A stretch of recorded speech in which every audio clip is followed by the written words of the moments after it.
यानी कि 2 क्लास का। चलो जी, वेलकम बैक। क्लास स्टार्ट करते हैं और आज का टॉपिक है हमारा रिडॉक्स टाइट्रेशन। चलिए सबसे पहले एक वर्ड समझते हैं रिडॉक्स को। ये तो हम जानते ही है, रिडॉक्स रिएक्शन कौन सी रिएक्शन होती हैं जिसके अंदर, बोलिए, जिसके अंदर Oxidation and reduction takes place simultaneously. Oxidation and reduction takes place simultaneously. बिल्कुल ठीक बात है। टाइट्रेशन वर्ड आपने पहले सुना है फर्स्ट चैप्टर के अंदर। टाइट्रेशन वर्ड कहाँ पे सुना है आपने, सबसे पहले कहाँ पे सुनते हो बेसिकली, सबसे पहले फर्स्ट चैप्टर के अंदर। मैं अगर आपको याद दिलाऊं तो हम लोगों ने टाइट्रेशन थोड़ी बहुत करी थी फर्स्ट चैप्टर के अंदर। अब मैं अगर आपको याद दिलाऊं टाइट्रेशन पहले, तो एग्जाम्पल लेते हैं, for example acid base titration का, ठीक है, एसिड बेस टाइट्रेशन का। अब देखो ऐसा है ना कि टाइट्रेशन वर्ड का मतलब आप समझना, ठीक है, इस चीज को देख के बस यही मतलब समझना है। एक बार मतलब समझ में आ जाएगा तो फिर हम वाया रिडॉक्स रिएक्शन टाइट्रेशन देखने लग जाएंगे। टाइट्रेशन कुछ भी नहीं है, एक में दूसरी चीज मिलाते हैं और एक का कंसेंट्रेशन वॉल्यूम हमको पता होता है, दूसरे का कंसेंट्रेशन अगर पता है तो वॉल्यूम निकालते हैं, वॉल्यूम अगर पता है तो कंसेंट्रेशन निकालते हैं। ठीक है, कंफ्यूज बिल्कुल भी मत होइएगा मैं क्या कह रहा हूँ, अभी आपको सब कुछ दिख जाएगा। एसिड लेते हैं और बेस लेते हैं, एसिड लेते हैं और बेस लेते हैं, एसिड और बेस लेके क्या बना देंगे, सॉल्ट प्लस वाटर। एसिड और बेस लेके क्या बना देंगे बेटा जी, सॉल्ट प्लस वाटर बना देंगे। क्या बना देंगे, सॉल्ट प्लस वाटर बना देंगे। ठीक है, अब सुनो जरा ध्यान से। सबसे पहले आप ये देखो कि क्या ये इक्वेशन बैलेंस है, तो बोलो यार क्या ये इक्वेशन बैलेंस्ड है, यस और नो? Yes, sir. बैलेंस्ड है, क्या दिक्कत है इसमें? H है, एक O है, एक Na है, एक Cl है, ये सब बैलेंस्ड है। ठीक है, तो यहां से मुझे ये पता लग रहा है कि 1 मोल HCl कंज्यूम करता है 1 मोल NaOH, तो बनाता है 1 मोल NaCl और 1 मोल वाटर। ये कहानी आपने कहाँ पे करी थी, स्टोक्योमेट्री में करी थी, तो बोलो यार chapter 1 stoichiometry Yes, topic sir. करी हुई है, करी हुई है। अब मान लेते हैं कि हमको HCl का कंसेंट्रेशन दे दिया मोलारिटी में। उसने कहा कि भाई 2 मोलर ले लो, भाई 2 मोलर ले लो, और उसने कहा कि ये ले लो 100 ml, और आपको कहता है कि भाई ये है 1.5 मोलर। अब बताओ इसका कितना वॉल्यूम, इसका कितना वॉल्यूम लगेगा? तो कुल मिला के आपको क्या कह रहे हो, आप यहाँ पे देखो एक बार। आप कभी लैब में जाओगे, कभी कोई लैब में गया तुम में से, पहले बताओ। स्कूल की लैब में अभी तक एंट्री तुम्हारी Yes, होगी sir. बचपन में, 10th में, 11th में तो मौका ही नहीं मिला होगा तुम्हें तो जाने का। 11th में हुई है, अभी हम स्कूल जा रहे हैं। अच्छा अभी तुम जा रहे हो, ठीक है, तो तुम्हें लैब सर में 11th में हुई है। Yes, sir, लेके गए हैं। लैब में ले गए हैं, ठीक है। और तानिश तेरी तो क्लास हो गई आज, ऑनलाइन सेम ही है, ठीक है, कोई बात नहीं, ओके सर। ठीक है। देखो भाई, अब ऐसा है कि ये मान लो आप लोगों की क्या है, ब्यूरेट है। ये क्या है, एक तरीके से ब्यूरेट है। तो ये ग्लास की एक लंबी सी ट्यूब होती है, जैसे आपकी टेस्ट ट्यूब होती है।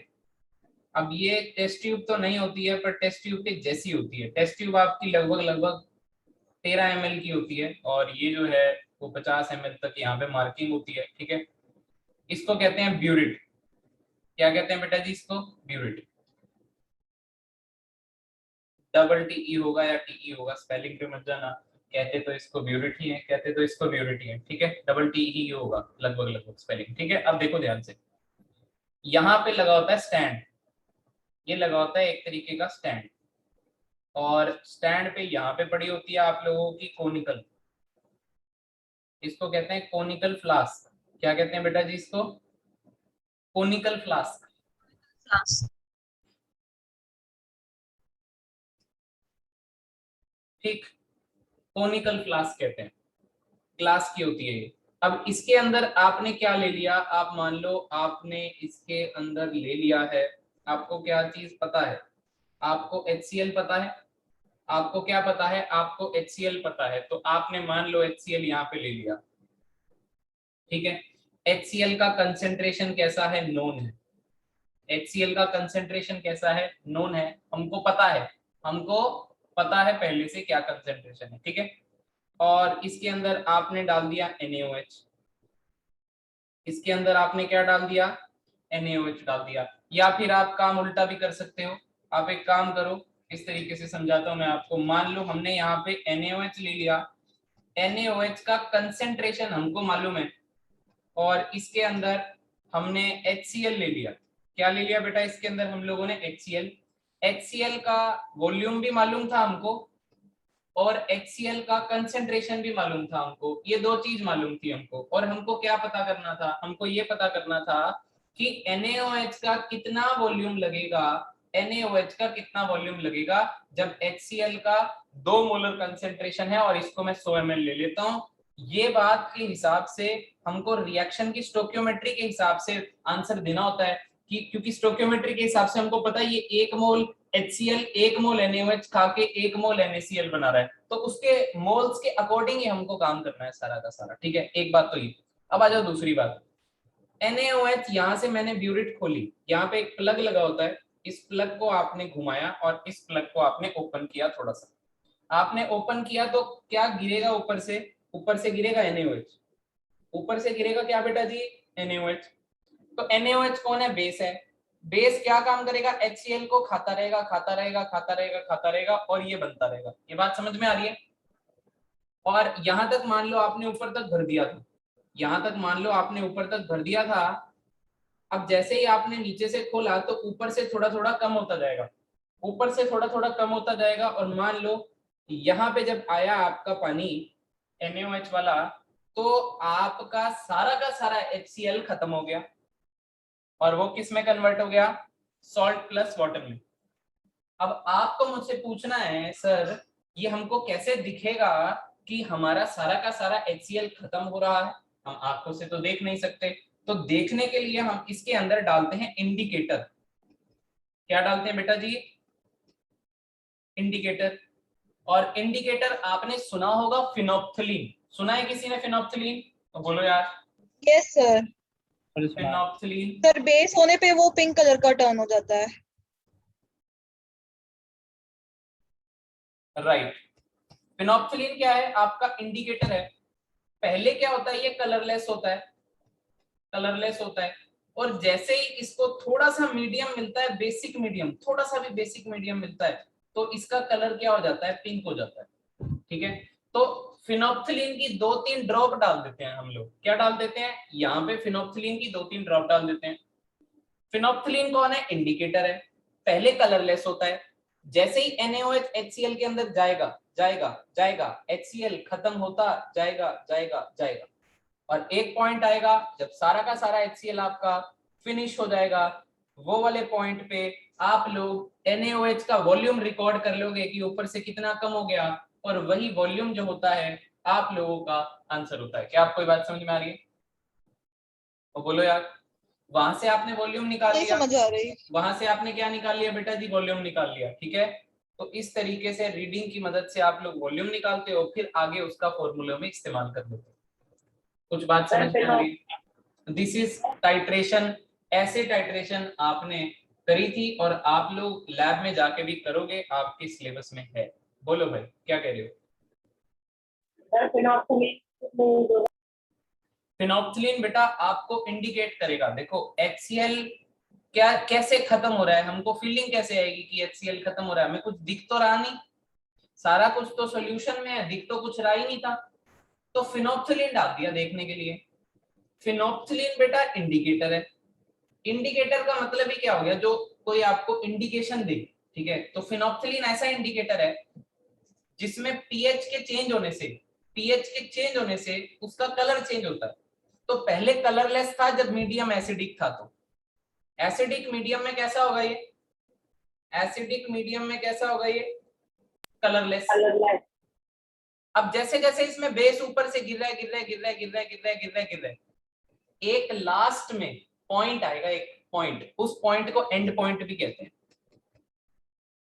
आखिरी बूंद, वो आखिरी बूंद NaOH की, जिसके जाने से मीडियम स्लाइटली बेसिक हो जाएगा, उस पर इसका कलर स्लाइटली पिंक हो जाएगा। ज्यादा पिंक भी नहीं करना होता, ठीक है ना, बस इसीलिए आराम आराम से करना होता है, क्योंकि रीडिंग हमको थोड़ी सी पहले से मालूम होती है, तो जैसे ही वो आने वाली होती है हम बहुत आराम ही आराम से चलते हैं, एक एक बूंद करके डालते हैं। होता क्या है देखो, ब्यूरिट से NaOH गिर रहा है और आपके फ्लास्क में गिरता है। जैसे ही एक दो बूंद स्टार्टिंग वाली जाती है, हल्का सा पिंक होता है, आप देखते हो, बट आप घुमाते हो तो मीडियम तो अभी एसिडिक है, तो फिनोप्थिलीन का जो कलर है वो वापस से कलरलेस हो जाता है, फिर ऊपर से जाता है, फिर आप देखते हो फिनोप्थिलीन के चक्कर में हल्का सा पिंक आया, बट फिर आपने अपनी कोनिकल को घुमाया जैसे ही, तो वो वापस से कलरलेस हो गया। इसका मतलब मीडियम अभी एसिडिक चल रहा है, वहां पे HCl ज्यादा ही है। तो आप इस तरीके से HCl का वॉल्यूम निकालते हो। ठीक है, फिर आप लोग फॉर्मूला में पुट करते हो वैल्यू वॉल्यूम वाली और मोलारिटी निकालते हो। कुछ बात समझ में आ रही है कि नहीं आ रही, बोलो। न्यू मोलारिटी वगैरह फाइंड आउट कर सकते हो इससे, इस तरीके से। ठीक है, अब देखो ध्यान से, ऐसा है कि मैंने मोलारिटी की बात करी है, तो मोलारिटी का क्या फॉर्मूला होता है, moles of solute upon volume of solution in litres. कुछ बात समझ में आ रही है? Moles of solute, Yes, sir. Moles of solute upon volume of solution in litres. ठीक है, तो यहाँ पे वैसे टाइट्रेशन के अंदर अगर कभी मोलारिटी की बात होती है तो हम लोग एक फॉर्मूला लगाते हैं, M1V1 इक्वल टू M2V2। क्या फॉर्मूला लगाते हैं हम लोग, M1V1 upon M1V1 equal to M2V2 M2V2 divided by N1 divided by N2, क्योंकि हम लोग मोल्स के हिसाब से बात करते हैं, क्योंकि हम लोग स्टोक्योमेट्री देखते हैं और हम लोग पर मोल के हिसाब से बात करते हैं, फॉर्मूला लगाते हैं। फॉर एग्जांपल मैं आपको समझाता हूँ पीछे वाली इक्वेशन में। पीछे वाली इक्वेशन में HCl की मोलारिटी गिवन थी, वॉल्यूम गिवन था, तो आपने मोलारिटी लगा दी 2, वॉल्यूम लगा दिया 100 ml।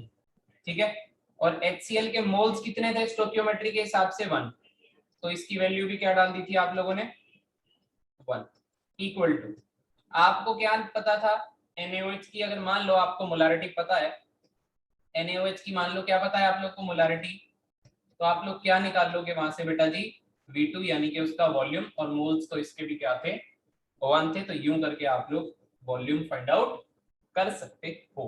कुछ बात समझ में आई कि नहीं आई? By using this formula you can calculate volume from the given molarity and volume of the other substance and the known molarity of the other substance, जिसकी आपको वॉल्यूम फाइंड आउट करनी है। कुछ बात समझ में आई भी है कि नहीं आई, बोलो। ठीक है, सर आ गई। टाइट्रेशन सर, आ नहीं गई। करते, टाइट्रेशन में हम एक चीज को दूसरी चीज के अंदर मिलाते हैं एक तरीके से, और उसमें से कुछ बात दूसरी वाली की हमको फाइंड आउट करनी होती है, और वो हम लोग फाइंड आउट कर लेते हैं bye using this simple formulas. ठीक है, एक बात और है इसके अंदर छोटी सी, फिर रिडॉक्स टाइट्रेशन की बात करेंगे। देखो मैं आपको बेसिक सा मतलब समझाता हूँ। एसिड बेस टाइट्रेशन, एसिड क्या है, जो H+ देता है बेसिकली, तो हम लोग एसिड बेस टाइट्रेशन के अंदर इस तरीके का गेम खेल रहे होंगे, बट रिडॉक्स के अंदर हम लोग क्या करेंगे, रिडॉक्स का मतलब होता है इलेक्ट्रॉन का लेन देन, जहां पे ऑक्सीडेशन रिडक्शन हो, तो वहां पे इलेक्ट्रॉन का लेन देन होगा, और हमारे पास रिएक्शन में ये जो रिएक्टेंट्स ले रहे हो इनकी बस शक्ल बदल जाएगी और काम बिल्कुल सेम होगा। बात समझ में आ रही है? रिडॉक्स टाइट्रेशन और एसिड बेस टाइट्रेशन में क्या फर्क है वो बता रहा हूँ। रिडॉक्स के अंदर हम इलेक्ट्रॉन्स के लेन देन में खेलेंगे, तो इलेक्ट्रॉन का लेना देना करेंगे, और ये लेना देना हम थोड़ा सा नेक्स्ट क्लास में करेंगे। आज तो हम बस एक फीलिंग ले रहे हैं कि what do you mean by titration, और कैसे इतने सिंपल सिंपल से क्वेश्चन आते हैं टाइट्रेशन पे, जो कि हमको लगते सिर्फ मुश्किल है और होते बहुत ज्यादा सिंपल है। तो उस तरीके के 2 क्वेश्चन आज करेंगे हम लोग, अभी थोड़ी देर में करेंगे। पर रिडॉक्स टाइट्रेशन की बात मैं अभी आपको बता रहा था कि इसमें इलेक्ट्रॉन का लेना देना चलेगा, और अभी आप क्या देख रहे हो, आप H+ का एक तरीके से एसिड बेस के अंदर देख रहे हो, और इससे थोड़ा सा फेमिलियर हो रहे हो। फिर हम रिडॉक्स पे चलेंगे, बस रिएक्शंस बदल जाएंगी, शक्लें बदल जाएंगी, और काम बिल्कुल सेम रहने वाला। आगे देखो ध्यान से, तो एक फॉर्मूला ये हो गया। ये फॉर्मूला कब लगाना है, जब हम मोलारिटी की बात कर रहे होंगे, ठीक है, तब हम लोग ये वाले फॉर्मूले का इस्तेमाल करेंगे और देखेंगे इसको कि किस किस क्वेश्चन में लगाना है। यहाँ पे टाइट्रेशन करते हुए हमारे पास नॉर्मेलिटी भी आती है, तो सबसे पहले नॉर्मेलिटी का फॉर्मूला। नॉर्मेलिटी क्या होती है बेटा जी, मोल्स नहीं होती, ग्राम इक्विवेलेंट्स और ग्राम इक्विवेलेंट्स किसके होते हैं? सॉल्यूट के होते हैं upon volume of solution in litres. दोबारा से सुन लो बहुत अच्छे से। नॉर्मेलिटी का फॉर्मूला काफी टाइम हो गया पढ़े हुए, लगभग आधे बच्चों को ये भूल चुका होगा, तो बड़े ध्यान से पढ़ा रहा हूँ, आराम से पढ़ा रहा हूँ, सुन लेना और नहीं समझ में आया तो बता देना। Gram equivalents of solute upon volume of solution in litre. जैसे मोलारिटी में मोल्स के ऊपर, यहाँ पे ग्राम इक्विवेलेंट्स है। क्या होते हैं ग्राम इक्विवेलेंट्स, ये बताओ। ग्राम इक्विवेलेंट्स क्या होते हैं? आप बताओ मुझे, ग्राम इक्विवेलेंट्स का क्या फॉर्मूला है? आपके ऊपर छोड़ दिया मैंने, बताओ, देखें किसको याद है। Sir, given mass divided by हाँ बताओ भाई। equivalent weight. Equivalent mass. Equivalent mass. अब इसमें एक नई टर्मिनोलॉजी और है। What do you mean by equivalent mass? बताओ बताओ। Molecular mass, Molecular mass divided by n factor. n factor. Molecular mass divided by n factor. अब हम क्या करते थे? अब हम ग्राम इक्विवेलेंट्स की वैल्यू को कहां पे डालेंगे? इसमें डालेंगे और देखेंगे क्या बनता है। नॉर्मेलिटी को n से रिप्रेजेंट करते हैं। ग्राम इक्विवेलेंट्स की जगह जब डालो तो ऊपर वाली वैल्यू बताओ क्या आएगा? गिवन मास अपॉन, ये गिवन मास किसका है? सॉल्यूट का है। Solute. अपॉन इक्विवेलेंट मास भी किसका है? सॉल्यूट का है। Into 1 upon volume of solution in litres. ये बात समझ में आ रही है? यस और नो? पहले तो ये बता दो यहाँ तक समझ में आ गया? Yes, yes sir. सर। पक्का? ठीक है। अब आप क्या करोगे? दक्ष भाई समझ में आ रहा है? हाँ शौर्य बोल बेटा। Yes sir. बोल शौर्य, बोल बेटा।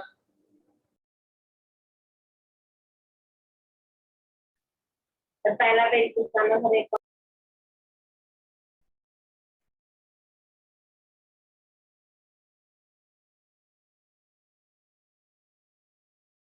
सर इससे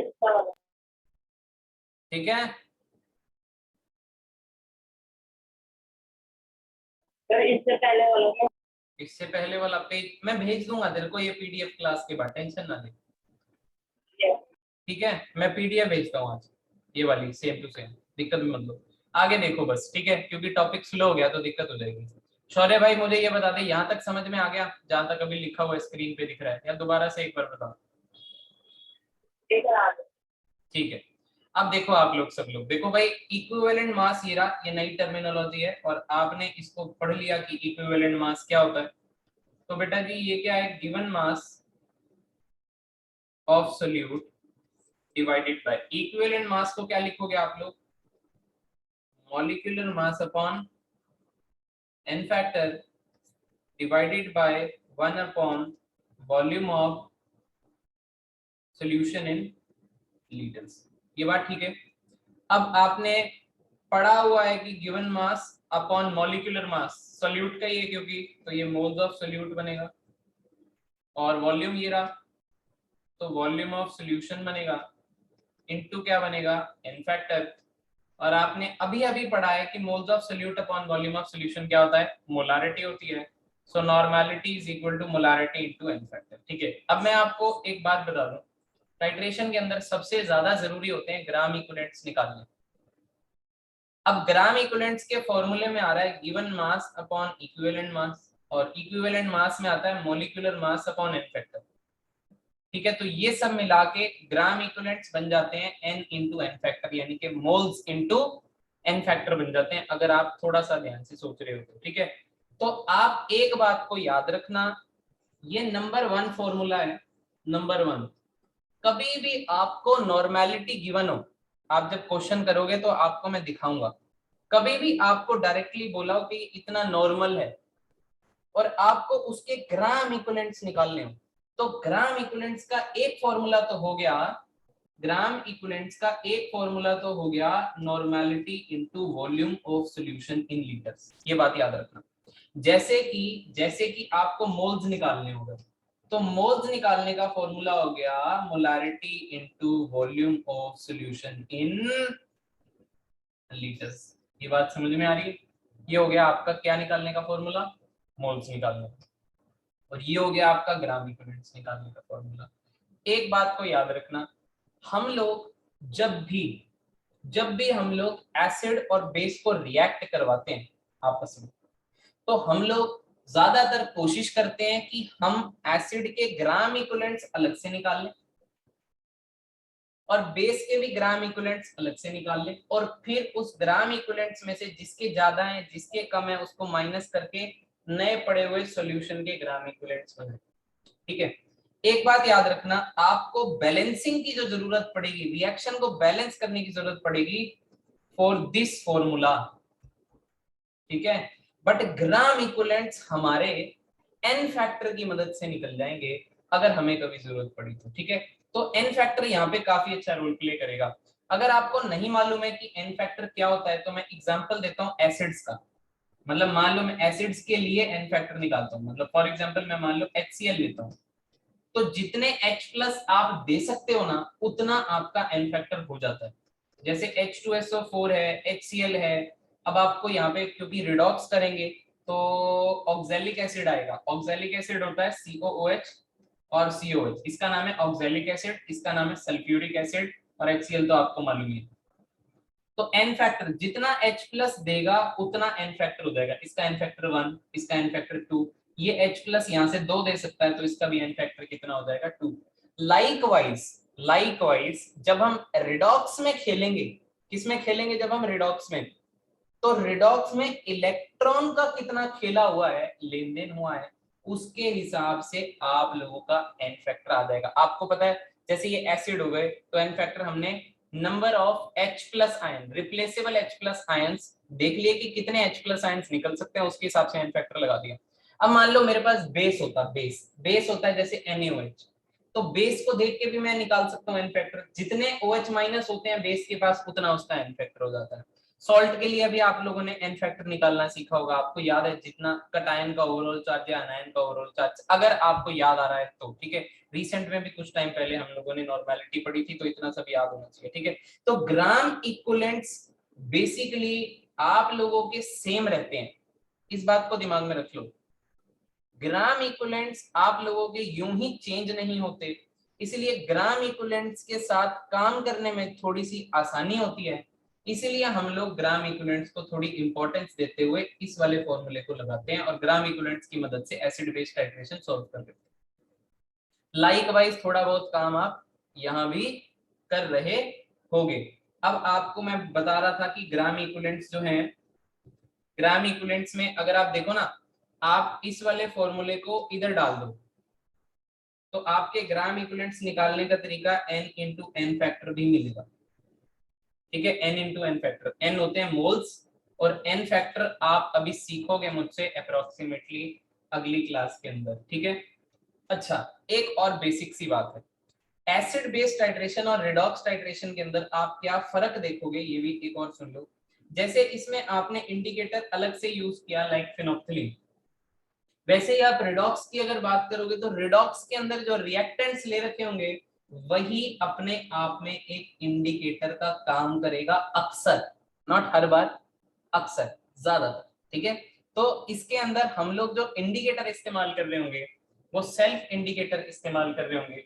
मैं आपको टाइप दिखाता हूं एक अभी, टाइप ऑफ रिडॉक्स रिएक्शन। अब बस ये टाइट्रेशन का पैकअप कर दिया हम लोगों ने, मैंने आपको यहाँ से क्या क्या बात बताई है, आज की इंपॉर्टेंट बातें नोट कर लो और बाकी सब कुछ बस समझने के लिए था। ठीक है, इंपॉर्टेंट बातें टू नोट डाउन है कि हम लोगों ने रिडॉक्स टाइट्रेशन जो है वो स्टार्ट करी और इसके अंदर हमने पहले पुरानी यादें ताजा करी by looking at acid base titration का एक छोटू सा एग्जांपल, और उस एग्जांपल के अंदर हमने देखा कि एक फॉर्मूला हमारे काम आने वाला है, that is m1v1/n1 equal to m2v2/n2। ये कब इस्तेमाल करेंगे, जब हमारे पास मोलारिटी गिवन होगी। जब हमारे पास मोलारिटी में बातें गिवन होंगी तो हम ये वाला फॉर्मूला इस्तेमाल करेंगे। फिर हमने पढ़ा नॉर्मेलिटी, अगर हमारे पास नॉर्मेलिटी गिवन है, पॉइंट टू बी नोटेड, अगर हमारे पास नॉर्मेलिटी गिवन है तो हम एक फॉर्मूला इस्तेमाल करेंगे n1v1 is equal to n2v2 और कुछ नहीं। तो आप अगर बड़े ध्यान से देख पा रहे हो इस फॉर्मूले में और पीछे वाले फॉर्मूले में क्या फर्क है, मोलरिटी वाले में। ये N1 और N2 कहां से आएगा, ये स्टोइकियोमेट्री से आएगा। और स्टोक्योमेट्री के लिए आपको क्या करनी पड़ेगी, रिएक्शन को बैलेंस करना पड़ेगा, यस और नो। पर नॉर्मेलिटी वाले फॉर्मूले के अंदर आप लोगों को कुछ चाहिए ही नहीं, आप डायरेक्ट सॉल्व कर दोगे क्योंकि उसके अंदर n फैक्टर अपना काम कर रहा होगा, ठीक है। तो इसीलिए यहाँ पे आपको स्टोक्योमेट्री की ज्यादा आवश्यकता नहीं पड़ेगी, इसीलिए इसका जो है वो यूज हो रहा होगा। बेसिकली यार अगर नॉर्मेलिटी की बात करी होगी, बैलेंस तो आपको फिर भी करनी है। अगर आपको नॉर्मेलिटी की बात कर देगा तो ये फॉर्मूला लगाना है, मोलारिटी की बात कर देगा तो पीछे वाला फॉर्मूला लगाना है। बस ये दो फॉर्मूले अपने दिमाग में रख लो और अब देखो कि क्या क्या टाइप्स होती है, सब कुछ समझ में आएगा। देखो क्वेश्चन होना अल्टीमेट पर्पस है, मैं सारी इंफॉर्मेशन आपको दे रहा हूँ, ये एक एक करके लगेगी, ऐसा नहीं है कि ये सारी इंफॉर्मेशन एक जगह पे लग जाएगी। तरह तरह के क्वेश्चन करेंगे, सारी गिवन दी हुई इंफॉर्मेशन बीच में लगती रहेगी, ठीक है। ये टॉपिक जो है वो आप लोगों का स्टोक्योमेट्री वाले टॉपिक के जैसा ही है, चैप्टर 1 जैसे ही क्वेश्चन है इसके अंदर, बस शक्लें बदल जाएंगी, रिएक्टेंट बदल जाएंगे और उसमें इलेक्ट्रॉन का लेन देन चल रहा होगा, इसीलिए हम इसको रिडॉक्स टाइट्रेशन कह देते हैं। तो आप देखो कैसे टाइप्स में, आपको पहले एक आध टाइप दिखाता हूँ। जैसे जैसे मान लो टाइप्स है, टाइप्स ऑफ रिडॉक्स रिएक्शन, ठीक है। अब इसमें क्या है कि, ठीक है, टाइप्स ऑफ रिडॉक्स रिएक्शन मत डालो, टाइट्रेशन डाल लो टॉपिक, क्योंकि टॉपिक चल रहा है टाइट्रेशन का, ठीक है, ये टॉपिक चल रहा है, राइट। तो अब मान लो हम लोग रिडॉक्स टाइट्रेशन के अंदर एग्जांपल लेते हैं, तो एग्जांपल ले लेते हैं हम लोग पोटेशियम परमैंगनेट। पोटेशियम परमैंगनेट कौन होता है, बस मुझे ये बताओ। KMnO4 मैंने लास्ट क्लास में भी आपको बताया था पोटेशियम परमैंगनेट,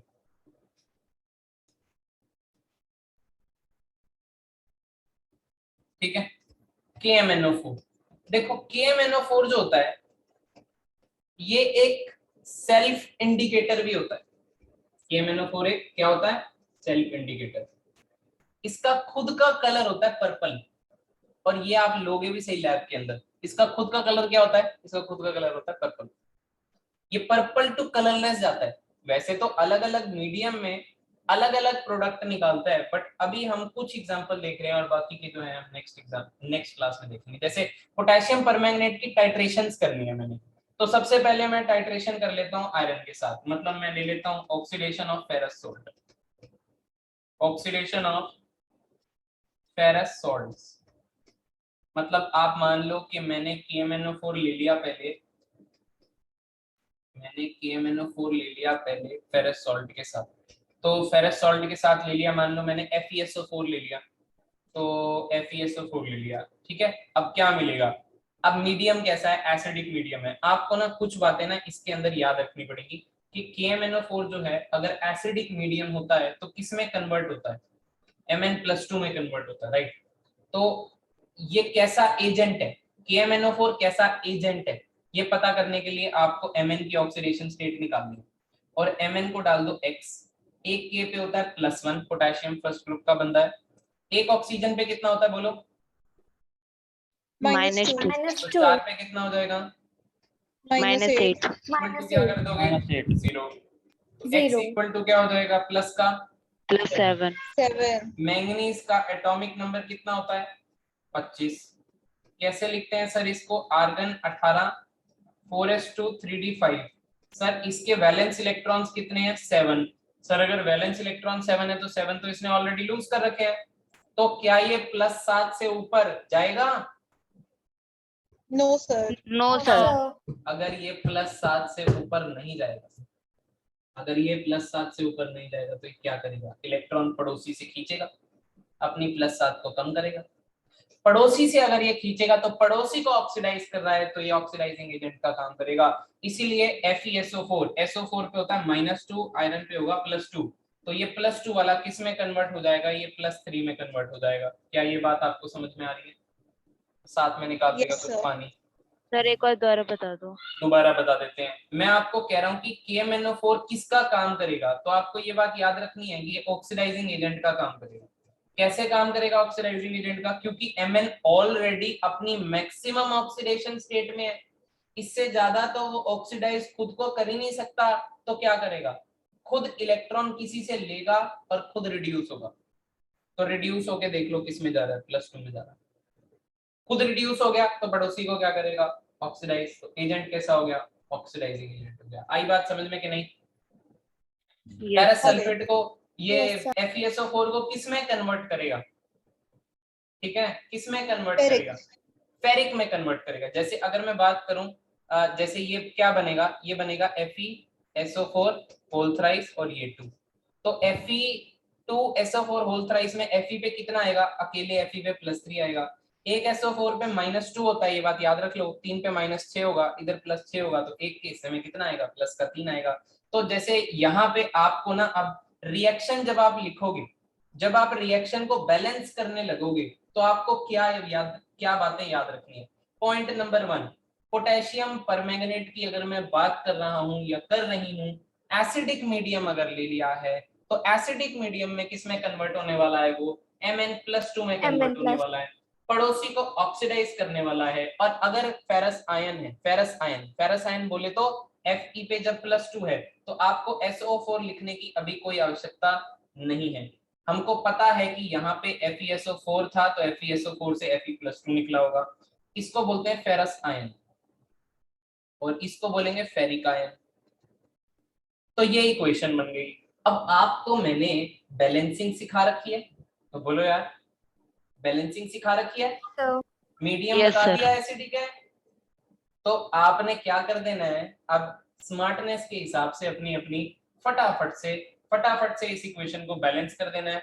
मैं तो डायरेक्ट आपको बैलेंस, ये क्वेश्चन ना शायद मैं आपको एग्जैक्टली सेम करवा भी चुका हूं, ठीक है, पर कोई बात नहीं, आप बैलेंस करोगे तो आपको ये इक्वेशन मिलेगी और बैलेंसिंग करनी जरूरी पड़ेगी। आप ऐसा देखोगे आगे आने वाले कुछ क्वेश्चन, ठीक है। तो ये एक इक्वेशन हो गई फेरस के साथ। अब अगर मैं बात करूंगा ऑक्सलेट के साथ या डाइक्रोमेट की बात करूंगा, तो जैसे ये टाइप्स हैं बेसिकली, मैं आपको एक टाइप और बता के एक क्वेश्चन करवाता हूँ सबसे पहले, फिर हम बात करेंगे, ठीक है। पोटेशियम परमैंगनेट, मतलब आप ना क्या कर सकते हो, और अगर मैं पोटेशियम परमैंगनेट की ही बात कर रहा हूँ, आप बस अभी नोट करो, कलेक्शन करो इंफॉर्मेशन की, उसके बाद इसको अप्लाई भी करेंगे। ऑक्सीडेशन ऑफ ऑक्सलेट्स, ठीक है। ऑक्सैलिक एसिड मैंने आपको बताया, ऑक्सैलिक एसिड ये होता है, अगर ये अपने दोनों H+ लूज कर देगा तो ये आयन बन जाएगा, ऑक्सलेट आयन इसको कहते हैं ऑक्सलेट आयन, ठीक है। तो इसको प्यार से कैसे लिखेंगे, C2O4 2-, ऐसे लिखेंगे C2O4 2-। ये भी आपने किया है, याद रखना। KMnO4 को MnO4- लिखेंगे। अब आपको एक बात याद रखनी पड़ेगी कि ये जो ऑक्सलेट आयन होता है, ये CO2 और H2O में टूट जाता है, और आपको पता है एसिडिक अगर मीडियम है सर, तो MnO4- किस में जाएगा, Mn+2 में जाएगा। अब आपको इस इक्वेशन को बैलेंस करना होता है, और बैलेंस करने के बाद क्या आता है मैं आपको बता देता हूँ। यहाँ पे लग जाएगा 5, यहाँ पे लग जाएगा 2, यहाँ पे ऐड हो जाएंगे 16H+, फिर उसके बाद यहाँ पे लग जाएगा 10, यहाँ पे लग जाएगा 8। ये तो मैं डायरेक्ट आपको बता रहा हूँ, आप अगर निकालोगे तो आपका गलत नहीं होने वाला। आपको मैंने बैलेंसिंग सिखा तो दी मीडियम बता के, तो आप ये काम कर लोगे। एक और एग्जांपल देता हूं, और फिर उस एग्जांपल पे अब मैं आपको क्वेश्चन भी देता हूं, ताकि क्वेश्चन तो करना स्टार्ट करें, बिकॉज क्वेश्चन के बिना तो बिल्कुल मजेदारी नहीं है। इंफॉर्मेशन दी कि वो तो सारी की सारी खराब हो जाएगी, ठीक है। मैं आपको, जैसे एक टाइप था पोटेशियम परमैंगनेट का, इसकी भी एक इक्वेशन, एक क्वेश्चन इस पे भी करवाऊंगा, जो आपको इक्वेशन दिख रही है। पर अभी जो मैं आपको क्वेश्चन देने वाला हूँ वो किसका है, वो है पोटेशियम डाइक्रोमेट का। तो सेकंड टाइप बना लेते हैं, पोटेशियम डाइक्रोमेट। पोटेशियम डाइक्रोमेट आपको पता है क्या होता है, K2Cr2O7। इसको आपने पता है किस फॉर्म में देखा था जब आप मेरे साथ बैलेंसिंग करते थे, तो Cr2O7 2- में। मतलब आप ये K अभी के लिए थोड़ा सा साइड भी कर सकते हो। आपको पता है K के ऊपर +1 होता है, 2K पे +2 होगा, तो K की वजह से Cr2O7 पे क्या जाएगा, -2 जाएगा। तो आप साइड करके इस फॉर्म में भी लिख सकते हो। फॉर एग्जांपल अगर मैं इसकी रिएक्शन इसके साथ बताऊं, तो ये भी फेरस आयन है, फेरस आयन FeSO4 से आता है, Cr2O7 2-। ये भी एक ऑक्सीडाइजिंग एजेंट है। ये क्यों ऑक्सीडाइजिंग एजेंट है, ये होमवर्क में क्वेश्चन दे रहा हूं, सोच के बताना। या थोड़ी देर में मैं ही बता दूंगा, छोड़ो यार। क्रोमियम अपनी मैक्सिमम ऑक्सीडेशन स्टेट में है यहाँ पे, इससे ज्यादा वो लूज कर नहीं सकता, तो गेन ही करेगा, गेन ही करेगा, तो Fe+2 को Fe+3 में कन्वर्ट कर देगा। ठीक है, अब आपको एक बात याद रखनी है कि खुद किस में जाएगा, ये खुद जाएगा Cr+3 में। Got it? इसको बैलेंसिंग करके बताऊं? चलो आप इसको बैलेंस करके भी बताते हैं, याद भी हो जाएगा आपको फटाफट से। आज ऑक्सीडेशन नंबर मेथड अप्लाई करेंगे, थोड़ा सा जल्दी हो जाता है, फास्ट हो जाता है वो। ठीक है, अच्छा सबसे पहले क्या करेंगे, ऑक्सीडेशन स्टेट निकालेंगे। ऑक्सीडेशन नंबर +2 से +3 कितने का इंक्रीज आया? Increase by 1। 1. तो क्या डालो, 2x माइनस का 14 इक्वल टू माइनस का 2, 2x इक्वल टू प्लस का 12।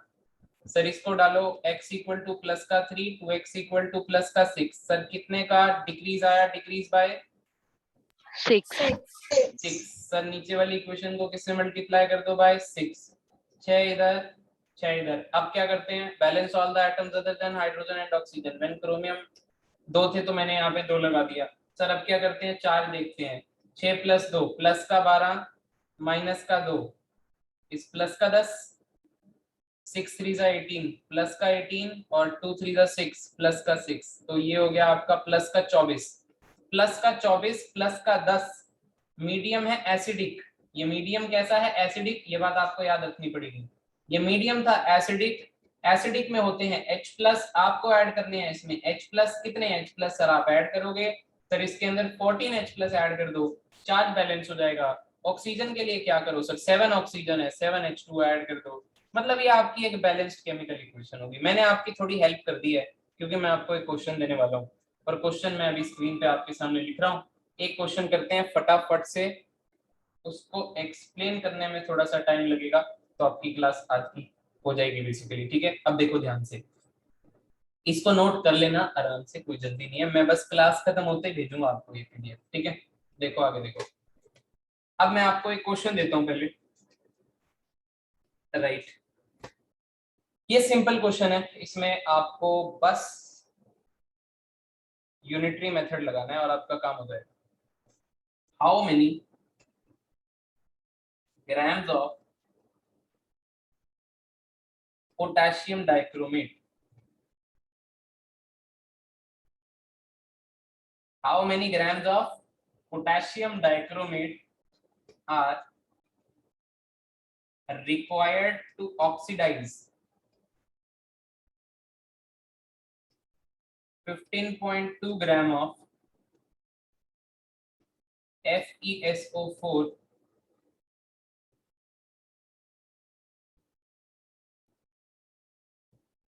in acidic medium। ठीक है, ये क्वेश्चन है आपका। अब सबसे पहले आपको क्या बनानी है, एक इक्वेशन, और इक्वेशन ही नहीं, एक बैलेंस्ड केमिकल इक्वेशन। क्वेश्चन में आपको देखो खुद दिया है मीडियम कैसा है, एसिडिक, और अभी गिवन इंफॉर्मेशन के हिसाब से, जो पीछे इंफॉर्मेशन दी आपको उसके हिसाब से पोटेशियम डाइक्रोमेट कौन होता है?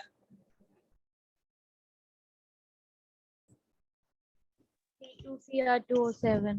K2Cr2O7। 2 और किसको ऑक्सीडाइज कर रहा है? फेरस आयन को। क्या यही इक्वेशन नहीं बन जाएगी जो मैंने पीछे आपके लिए बनाई है? Yes, sir.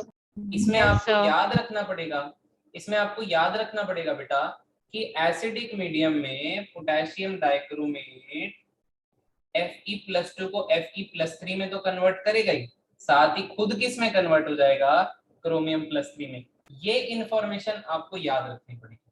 ठीक है, साथ ही साथ कुछ बातें वैसे आपको गिवन होंगी। फॉर एग्जांपल इस क्वेश्चन के लिए मान लो आपको मोलिक्यूलर मास चाहिए था, तो पोटेशियम का मोलिक्यूलर मास होता है आप लोगों का 39, सल्फर का मोलिक्यूलर मास आपको अगर नहीं पता 52, आयरन का नहीं पता तो 56, ऑक्सीजन का तो सबको पता है, लिखने की कोई जरूरत नहीं है, तो बोलो यार पता है सर। Yes, sir. पता है। बस एक क्रोमियम का रह गया, मुझे लगता है 52 होता है। ठीक है, ये गिवन डाटा भी हो सकता है क्वेश्चन में। ठीक है, गिवन होता है वैसे मॉलिक्यूलर मास लगभग, पर आपको आना भी चाहिए। ठीक है, अब आप इसको ट्राई कर सकते हो। इक्वेशन लिखो आप बस एक बार, मैं आपको पीछे इक्वेशन दिखा दूं, आपको देख के लिखनी है, आप देख के लिख लो, कोई कोई जल्दी नहीं, आप देख के बस ये पूरी इक्वेशन कॉपी करो, फिर मैं आपको समझाता हूँ कि इसको ये कुछ भी नहीं था क्वेश्चन, बकवास बिल्कुल, आप ही बोलोगे बकवास था। हाँ, पर ये काम आपको खुद करना पड़ेगा। पोटेशियम डाइक्रोमेट की बैलेंसिंग वाली रिएक्शन आपको इस क्वेश्चन में खुद बनानी पड़ेगी। इतना काम तो आपको अपना दिमाग लगा के करना पड़ेगा, ठीक है। बढ़ जाए आगे, मैं ही बता देता हूँ। इक्वेशन लिख ली सबने पहले, यस और नो बताओ, देख के लिख ली इक्वेशन, कोई बात नहीं, यस सर। घर पे आराम Yes, से sir. दोबारा से प्रैक्टिस कर लेना इसकी, ठीक है। आगे देखो, आपने लिख ली इक्वेशन और मुझे बताओ फिर क्या लिखी है आपने इक्वेशन।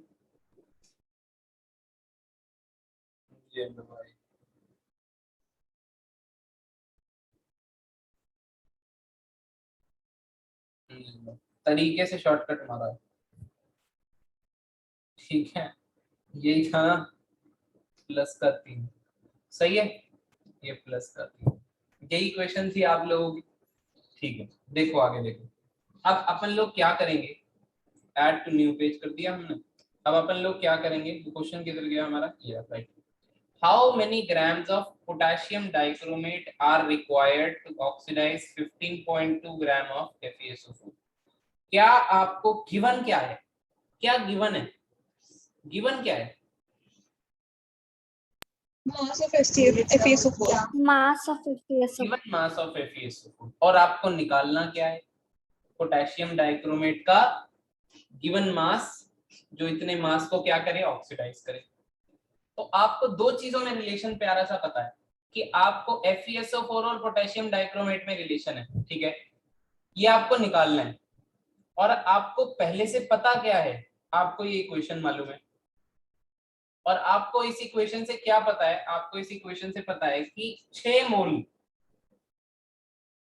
FeSO4 के हैं।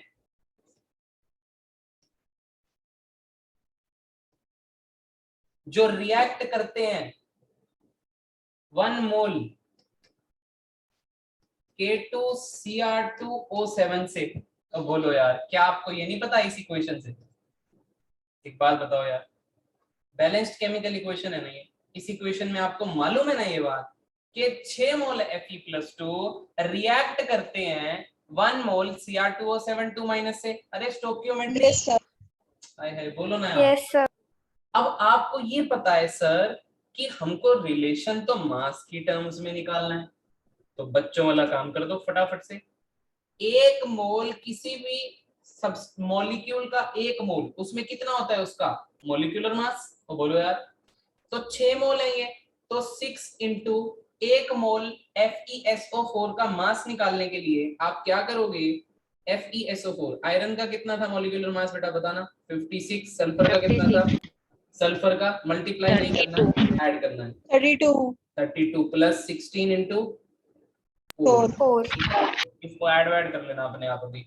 ये ग्राम्स में आ गया, ये हमने मोल से किस में कन्वर्जन मार लिया, ग्राम्स में। हमने कहा 1 मोल में FeSO4 का इतना ग्राम है, तो 6 मोल में कितना होगा, 6 से मल्टीप्लाई कर लिया। हमने कहा इतना ग्राम FeSO4 को चाहिए 1 मोल K2Cr2O7। जरा मॉलिक्यूलर मास बताना पोटेशियम का, 39 39. मल्टीप्लाई किससे कर दोगे, 2 से। क्रोमियम का कितना बताया था मैंने आप लोगों को, बताओ 52 को किससे मल्टीप्लाई कर दोगे, 2 से, प्लस 16 इंटू कितना मल्टीप्लाई कर दोगे, 7 कर दोगे। तो इतना ग्राम K2Cr2O7 चाहिए, ठीक है। तो अगर इसको मैं कट शॉर्ट मारूं तो कितना हो जाएगा ये, 6 इंटू 152 ग्राम, और ये कितना हो जाएगा, निकाला किसी ने, 294 ग्राम ऑफ K2Cr2O7, ठीक है। ये हो गया इन शॉर्ट, हमने रिएक्शन को कुछ नहीं किया, बैलेंस किया, स्टोकियोमेट्री की मदद से एक बात बना ली। वो बात इस हिसाब से बनाई कि हम अपना यूनिटरी मेथड लगा पाए, और यूनिटरी मेथड की मदद से हमको ये पता लग गया कि इतने ग्राम FeSO4 में इतना ग्राम K2Cr2O7 लगेगा। इतने ग्राम FeSO4 को इतना ग्राम K2Cr2O7 लगेगा, तो 1 ग्राम ऑफ FeSO4 को कितना K2Cr2O7 लगेगा? क्या कर दोगे? पूरी की पूरी टर्म को इससे Divide. और आपको क्या पता करना था? आपको K2Cr2O7 का वो मास निकालना था जो 15.2 ग्राम ऑफ FeSO4 को चाहिए। तो 15.2 ग्राम ऑफ FeSO4 क्या काम करेगा? मतलब 1 ग्राम में अगर इतना ग्राम K2Cr2O7 है तो 15.2 ग्राम में कितना होगा? एक इंसान के पास 10 रुपए हैं, 10 लोगों के पास 100 हो जाएंगे। आपने क्या किया? मल्टीप्लाई। तो एक का निकालने के बाद हमेशा जितने का भी निकालना होता है उस टर्म से उसको क्या कर देते हैं? मल्टीप्लाई। तो 294 divided by 6 into 152 multiply by 15.2 इतना ग्राम ऑफ K2Cr2O7 आपका था भाई आंसर। आंसर 4.9 है। 4 gram. 4.9 है। Yes 4.9 grams. एक बार दोबारा से क्वेश्चन पढ़ रहा हूं मैं आपके लिए, फटाफट से दोबारा से सुन लो। क्वेश्चन कहता था how many grams of potassium dichromate are required to oxidise this much of FeSO4। ठीक है, दिस मच ऑफ FeSO4। आपने नोटिस ये करना है कि आपको ग्राम में गिवन है तो आपको सारी चीजों को ग्राम में कन्वर्ट करना है। और ग्राम में कन्वर्ट करने के लिए मोल पहले, क्योंकि जो रिएक्शन आएगी उसमें जो स्टोइकियोमेट्री होगी वो मोल्स होंगे और उस मोल से आप लोग ग्राम में कन्वर्जन कर सकते हो। तो दो चीजों का आपस में रिलेशन है बेसिकली। इसको करना है ऑक्सीडाइज, तो आप ये कह सकते हो कि इतना ग्राम ऑक्सीडाइज करने के लिए इतना लगा, 1 ग्राम ऑक्सीडाइज करने के लिए इतना लगा, इतने ग्राम ऑक्सीडाइज करने के लिए कितना लगेगा। सही बात है क्या नहीं? बोलो यार। सिंपल है, सिंपल है, बहुत Yes, sir. ज्यादा सिंपल है। यूनिटरी मेथड लगाया है। अभी आपको फॉर्मूले भी लगवाऊंगा, वो मैं आपको नेक्स्ट क्लास में लगवाऊंगा। नेक्स्ट क्लास में हम इस पूरे टॉपिक को कर देंगे ओवर, और साथ ही साथ कुछ बात करेंगे हम n फैक्टर की। तो 1-2 क्लास लगेगी अभी और इसको खत्म करने के लिए। कुछ बात समझ में आई? ठीक है, आज की क्लास में इतना ही।